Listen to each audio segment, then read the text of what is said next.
삶의 주관자 되시며 우리의 보호자 되시는 주님, 어젯밤도 평안 가운데 지내게 하시고 또 새로운 은혜의 아침을 허락해 주셔서 감사합니다. 오늘도 은혜 입은 자로 고백하며 하루를 시작하오니 오늘의 모든 시간도 주님과의 깊은 동행을 느끼며 감사함으로 지내게 하여 주옵소서. 또한 우리를 말씀으로 인도하사 주님 보시기에 기뻐하는 삶을 살아내는 복된 날이 되게 하옵소서. 하나님, 많은 사람들이 빠르게 변화하는 세상 가운데 갈 길을 찾지 못해 머뭇거리거나 헤매고 다니는 것 아닌지 염려를 하며 살아갑니다. 남들은 변화에 적응하며 잘 살아가는 것 같지만 나만 머물러 있는 것은 아닌지 걱정하기도 합니다. 하나님, 세상 속 우리의 삶도 그러한데 믿음의 생활은 어떠한지 돌아보게 됩니다. 과연 우리는 순한 양처럼 주님의 음성을 잘 듣고 따라가고 있는지, 또한 예수님 말씀하신 좁은 문으로 들어가려고 애쓰는 삶을 살고 있는지 돌아봅니다. 주님, 이처럼 우리 삶을 말씀에 비춰보니 그리스도인이란 이름을 가지고 살아가지만 그에 합하지 않은 삶을 살 때도 있으며 스스로의 영역을 정해둠으로 믿음의 생활과 세상의 생활을 따로 할 때도 있음을 봅니다. 그리고 이 모든 것을 인간의 연약함이란 이유로 부족함을 스스로 용납하며 살아가지 않는지 회개합니다. 하나님, 이제 우리로 하여금 다시 믿음 가운데 살게 하사 삶의 모든 영역과 모든 시간이 주님의 주관하심 아래에 있게 하시며 주님께 붙들림 바 된 삶을 살아내는 그리스도인이 되게 하옵소서. 주님, 우리로 다시 믿음의 용사가 되게 하옵소서.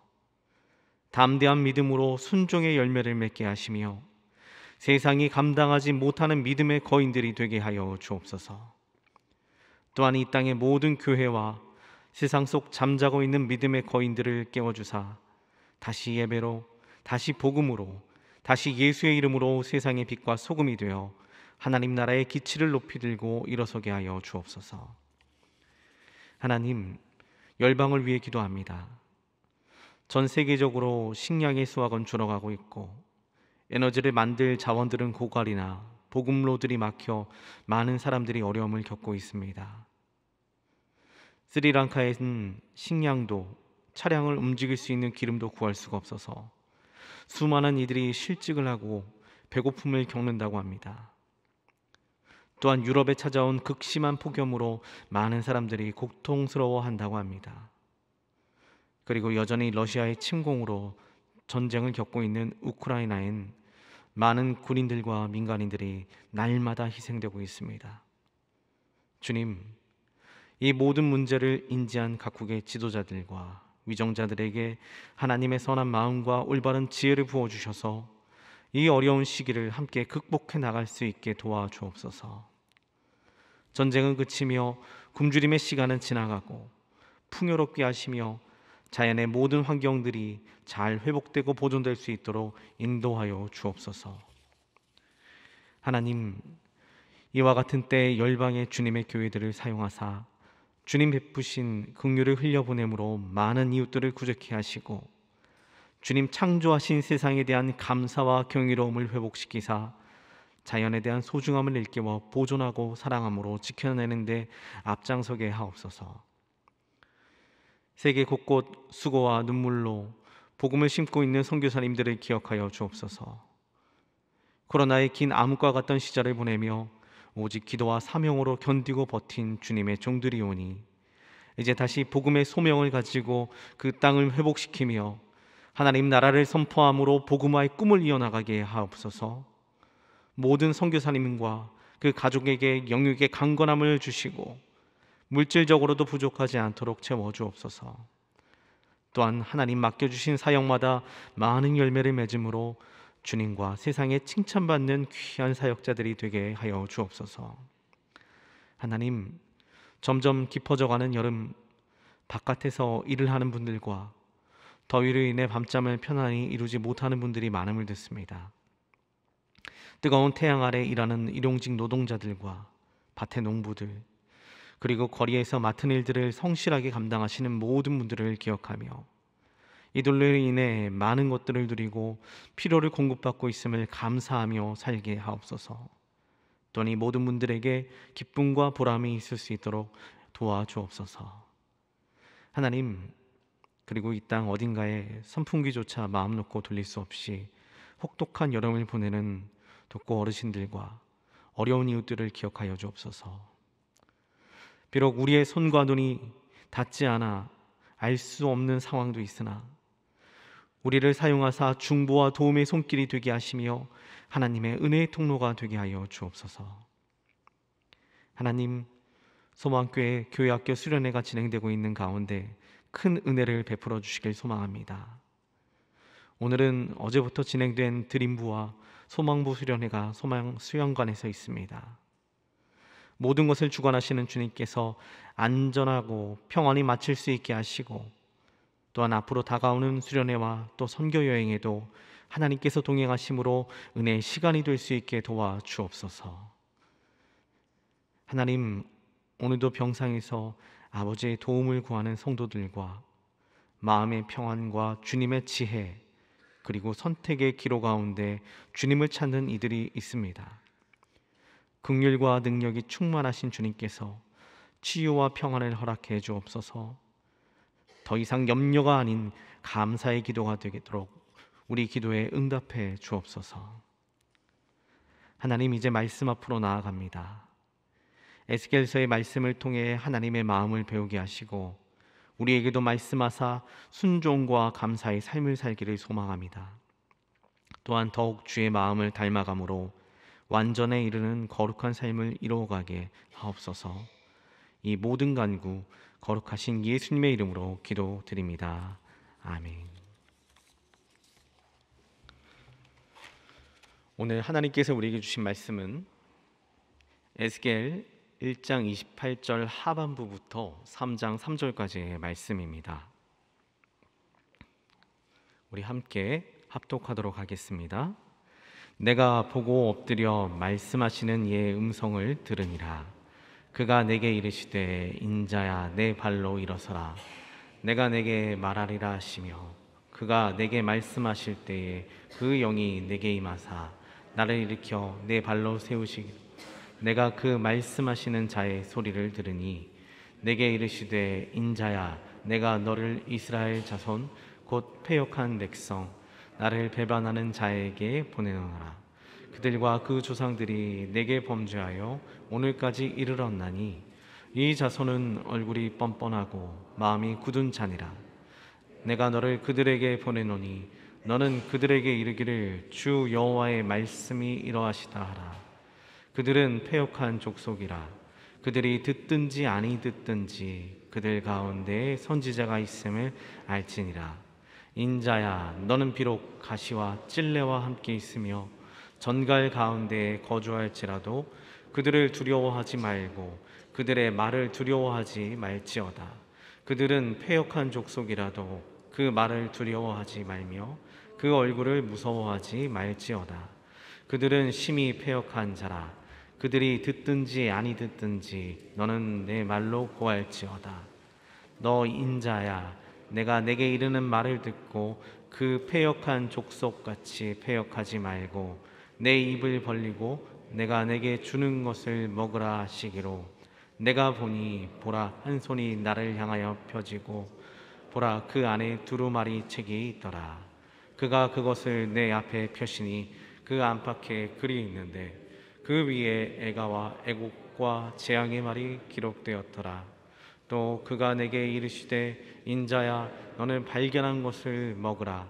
너는 이 두루마리를 먹고 가서 이스라엘 족속에게 말하라 하시기로 내가 입을 벌리니 그가 그 두루마리를 내게 먹이시며 내게 이르시되 인자야 내가 내게 주는 이 두루마리를 내 배에 넣으며 내 창자에 채우라 하시기에 내가 먹으니 그것이 내 입에서 달기가 꿀 같더라. 아멘.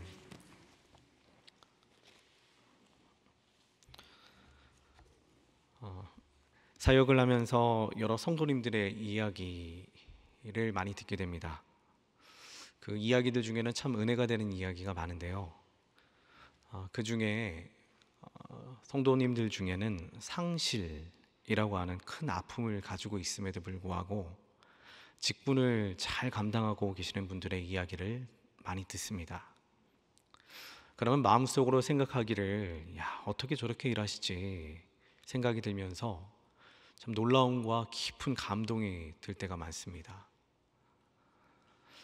이야기를 들어보면은 대부분 소중한 사람들을 잃은 지 얼마 되지 않았는데, 상처가 아직도 다 아물지 않았는데, 아무리 생각을 해봐도 지금은 사역할 때가 아닌 것 같은데 불구하고 그래도 그분들의 대답은 하나님 부르셨으니 이 일을 감당합니다 라고 고백하면서 움직이시는데, 결국 이러한 분들의 순종을 통해서 하나님의 뜻이 이루어짐을 보고 또 그러한 분들을 다시 일으켜 주시는 하나님의 은혜를 다시 한번 발견하게 됩니다.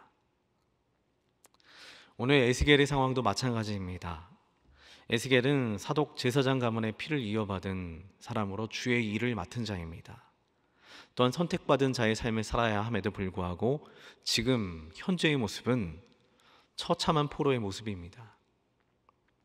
낮에는 뜨거운 태양 아래서 고되게 노동을 하고 밤에는 나라 잃은 서름과 억울함에 덮치고 더 이상 하나님의 음성은 들리지 않는 것 같고 정말 절망의 상황 가운데 놓여 있습니다. 그런데 이처럼 능력도 일어설 힘도 없는 그 상황 가운데, 심지어 마음조차 무너져 있는 그 상황 가운데 하나님 부르신다면 여러분은 어떻게 하시겠습니까? 정말 모든 것들이 다 절망이고 일어설 힘조차 없고 밑바닥 가운데 있는데 하나님 부르신다면 어떻게 하시겠습니까? 여기에서 먼저 한 가지 하나님 부르심에 대한 정의를 이렇게 세워봤습니다.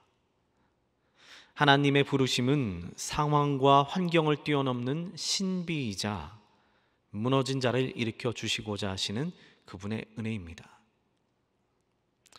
불의 선지 엘리야도 이세벨을 피해서 목숨을 부지하기 위해 광야로 피할 때도 그랬고, 그때도 부를 만한 상황이 아니었는데 부르셨고, 예수 믿는 자들을 핍박하던 사도 바울이 사울이었을 때 예수님께서 그를 부르심도 그랬습니다.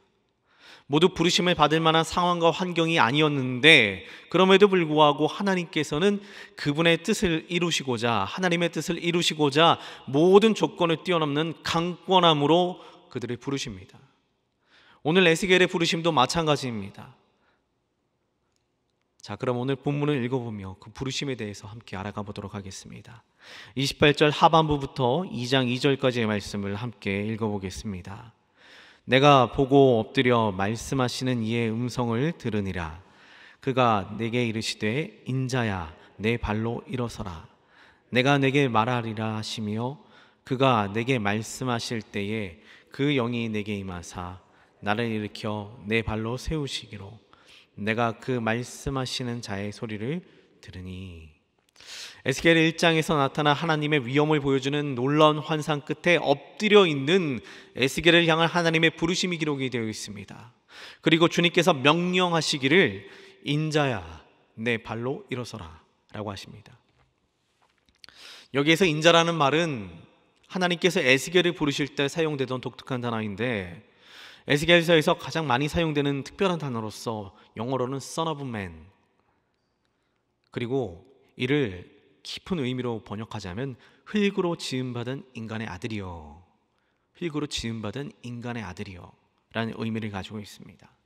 이는 하나님께서 에스겔을 부르실 때에 흙으로 지음받아 연약한 인간임을 내가 알매도 너를 부르신다라고 하는 하나님의 중요한 굳은 의지가 담겨있는 호칭입니다. 인자야 내가 너의 연약함을 알매도 불구하고 너를 부른다 라고 하는 하나님의 마음이 담겨 있습니다. 그리고 내 발로 일어나라 말씀하시면 다음과 같은 배경과 의미를 가지고 있습니다. 하나님께서 에스겔을 부르시기 전까지는 유대 백성의 바벨론 첫 포로기로부터 약 12년간 선지자를 보내주지 않으셨습니다. 하나님 말씀하지 않으셨습니다. 12년 동안 영적인 암흑기를 지냈습니다.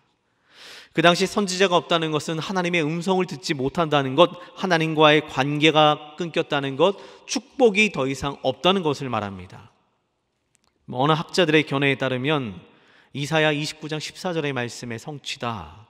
지혜자의 지혜가 없어지고 명철자의 총명이 가려지리라 라고 하는 선지자들의 패역에 대한 하나님의 징계, 이에 따른 사람들의 타락들에 대한 심판이다 라고까지도 이야기합니다. 하지만 오늘 에스겔의 부르심은 그 징계가 끝이 아니라는 이야기입니다. 하나님께서 용서를 구하시고 구속하심의 은혜를 보여주시기 위해 에스겔을 일으켜 선지자로 세우시는 장면입니다. 내가 너희를 버리지 않았다. 그러기에 에스겔을 내 발로 일어서라 하심은 이스라엘과의 관계 회복을 원하시는 하나님의 마음을 전할 사명자로서 자세를 단단히 갖추란 명령입니다. 오랜 기간 축 처져 있고 피곤해 있는 그 몸을 늦추지 말고 단단하게 사명자로 일어서라 라고 하신 하나님의 명령입니다. 그런데 2장 2절에 보면은 그 영이 임하여 일으켜 세워주셨다라고 합니다. 에스겔이 자신의 발로 일어서라 하시면서 하나님 영을 보내주셔서 그 영이 임함으로 에스겔 선지자는 그 영에 의지하여 일어납니다.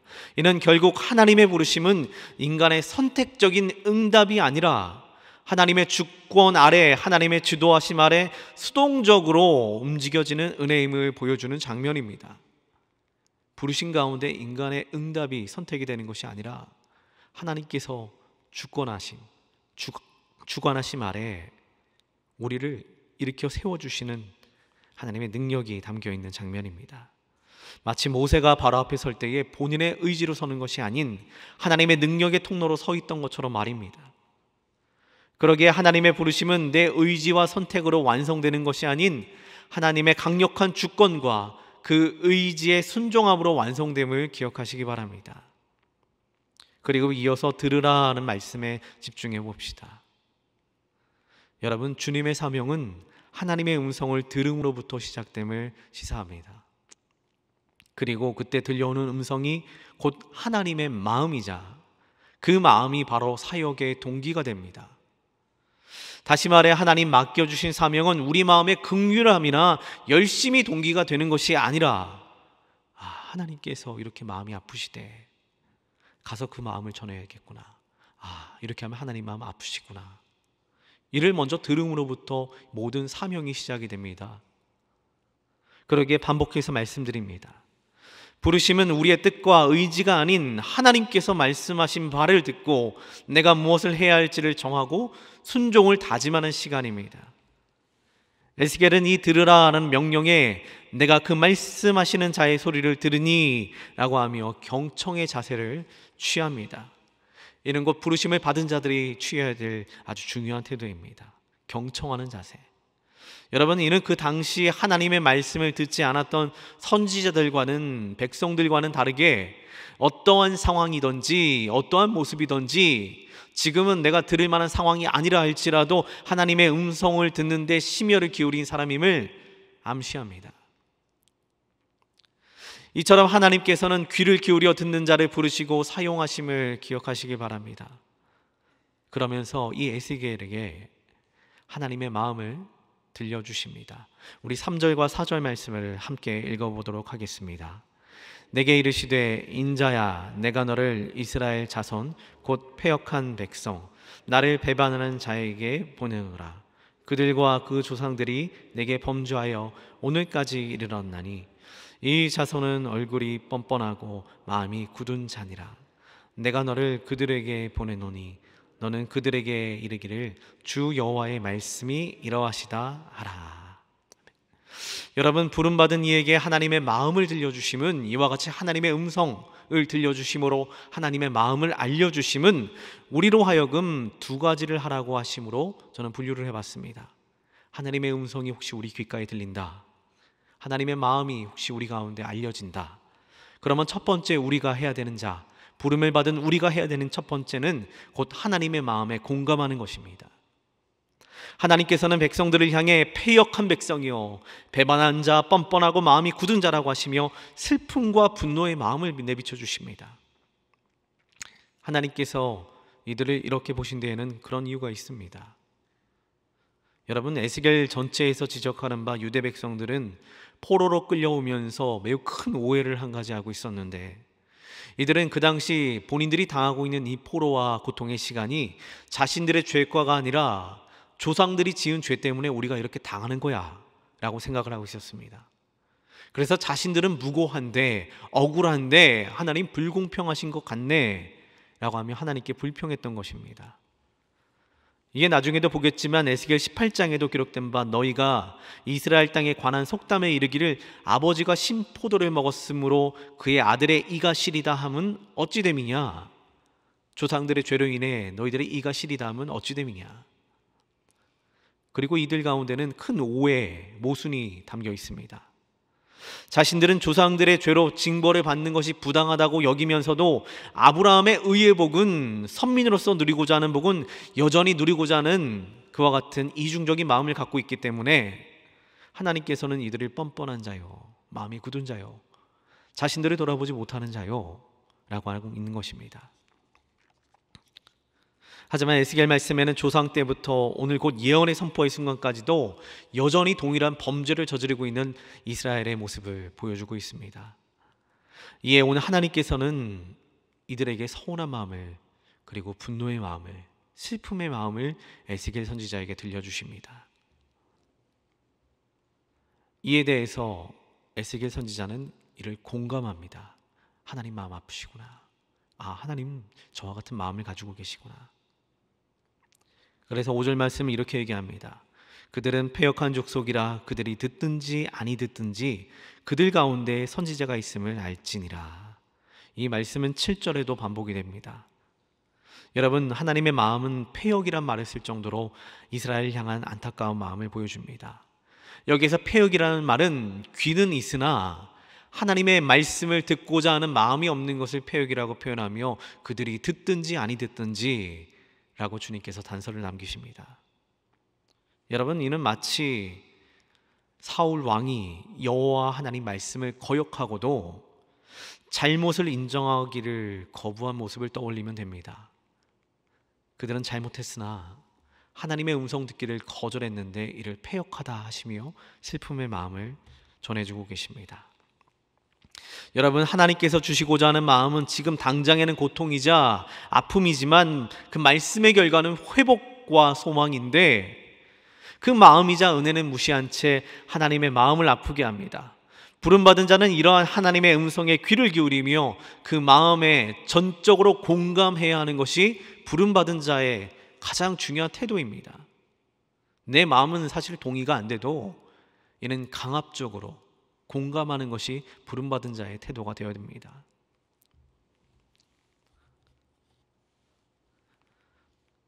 예전에 공감이라고 하는 생각을 하다가 하나님의 마음 어디에서 찾을 수 있을까?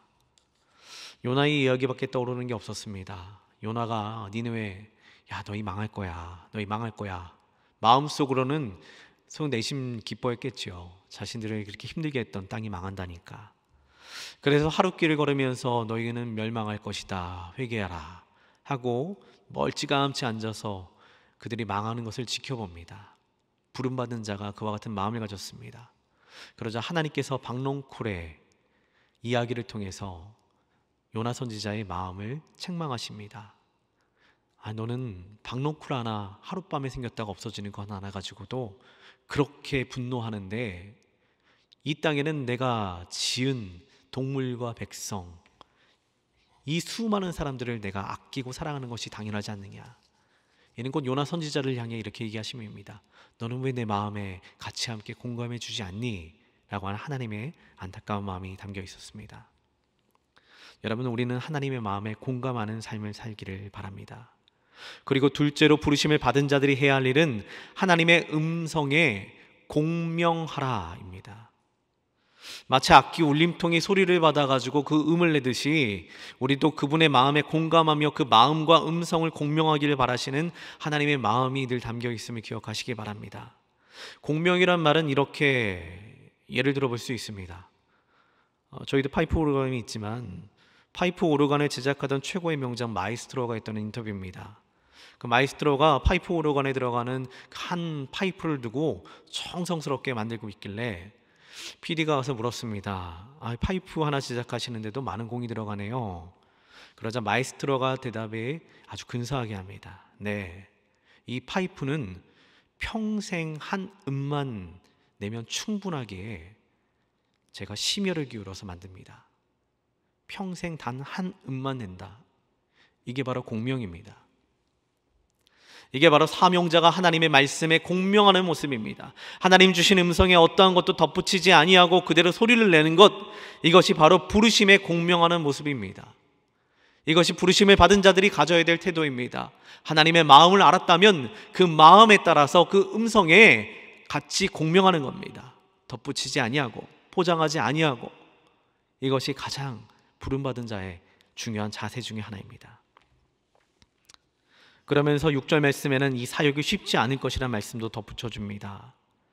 하나님의 부르심은 좋은 때와 좋은 상황을 만나 순적하게 이루어지면 좋겠는데 오히려 큰 어려움에 둘러싸일 것이라는 것을 말씀해 줍니다. 여러분, 죽도록 힘들 줄 알매도 부르신다. 이는 하나님께서 하실 만한 마음이 아니신 것 같은데, 그런데 그때 이런 생각이 떠오릅니다. 경이로운 풍경을 누리기 위해서는 힘든 산을 힘들게 올라가야 하는 법이야. 에스겔의 부르심은 힘들고 어려운 산을 오르라 함과 같습니다. 하지만 이는 그저 고통과 고난을 주기 위함이 아니라 그 끝에 얻게 되는 놀라운 회복의 역사와 하나님과 함께 동역하는 즐거움을 맛보라 하시는 하나님의 마음을 기억하시기 바랍니다. 참 에스겔서가 고통스럽게 이 부르심을 받고 응답합니다. 그리고 7절 말씀 하반부는 너는 내 말로 고할지어다. 이는 곧 아까 나눴던 공명이란 말에 다시 한번 주님께서 이야기하시는 겁니다. 내가 하는 말 그대로 해. 내가 시키는 것 그대로 해. 라고 한 하나님의 마음이 담겨 있습니다. 그리고 한 가지 부탁하십니다. 8절 말씀에 그 패역한 족속같이 패역하지 말라.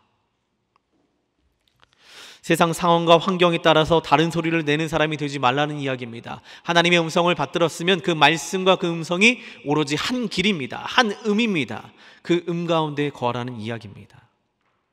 왜곡되지 말라. 그러면서 나머지 말씀에는 다시 한번 환상을 보여주시며 두루마리가 나타나서 그 말씀을 에스겔에게 먹이십니다.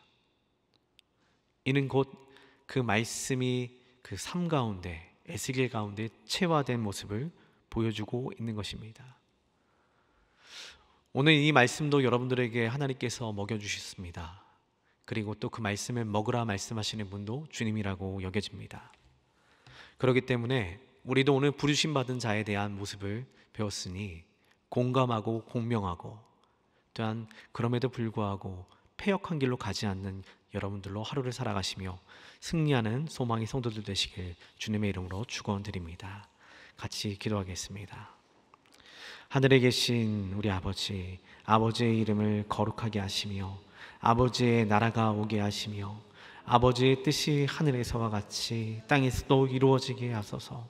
오늘 우리에게 일용할 양식을 주시고 우리가 우리에게 잘못한 사람을 용서하여 준 것 같이 우리 죄를 용서하여 주시고 우리를 시험에 빠지지 않게 하시고 악에서 구하소서.